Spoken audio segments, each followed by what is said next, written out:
আমার প্রশ্ন, বিএনপিকে মানুষ আসলে কেন ভোট দিবে? বিএনপি কি করেছে এমন যে বিএনপিকে মানুষের ভোট দিতে হবে? আপনি যখন আমাকে এই প্রশ্নটি করলেন, আমি যদি পাল্টা প্রশ্ন করি, বিএনপিকে কেন ভোট দিবে না, আপনি তাহলে কি বলবেন? এই প্রশ্নটি করেছিলাম যে বিএনপিকে কেন ভোট দিবে, আপনি আমাকে উল্টে প্রশ্ন করেছিলেন যে বিএনপি কেন ভোট দিবে না। আমি আসলে একটু লিবার্টি নিতে চাই কাজল ভাই আপনার কাছ থেকে, যে আমি একটু বলতে চাই যে বিএনপিকে আসলে কেন ভোট দেওয়া উচিত হবে না।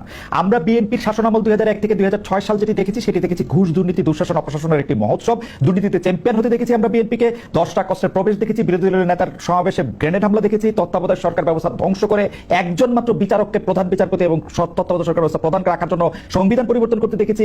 10 বছর, আমি যদি এর পরে আসি, 15 বছরের ফেসিবাদী ব্যবস্থা বিএনপি নিজেরা কনফিউজ ছিল, জনগণকে কনফিউজ করেছে। আমি 2018 সালের ইলেকশনটাই সময় নাই, শুধু চট করে একটু বলি, 2018 সালের নির্বাচনটার মধ্যে এই নির্বাচন আনুষ্ঠানিকভাবে বর্জন করা হয়ই নাই। সেই নির্বাচনে কারচুপি সম্পূর্ণভাবে নিশ্চিত হওয়ার পর বিএনপি তার সংসদ সদস্য 6 জন বা 5 জনকে শপথ নিতে পাঠিয়েছে এবং মহিলা সদস্য আসলে কোটাটাও নিয়েছে। তারেক সাহেবের কথা যদি বলি, আমরা দেখেছি তারেক সাহেব এই সময়ের মধ্যে সবচেয়ে ভালো ভালো কথাগুলি বলতেছেন, সে কথা সত্য, কিন্তু তার কথা যে কেউ শুনতেছেন না, সেটি হচ্ছে যে তারেক সাহেবের দলের লোকেরাই তার কথা শুনতেছেন না। সেই জন্য চাঁদাবাজির থেকে শুরু করে বিভিন্ন সন্ত্রাস, থানাঘেরাও এগুলি কিন্তু চলতেছে এবং তারেক সাহেবকেই বারবার বলতে হচ্ছে এই নির্বাচন খুব কঠিন হবে এবং এই তৃণমূল কিন্তু আসলে বিএনপির কেন্দ্রীভূত না।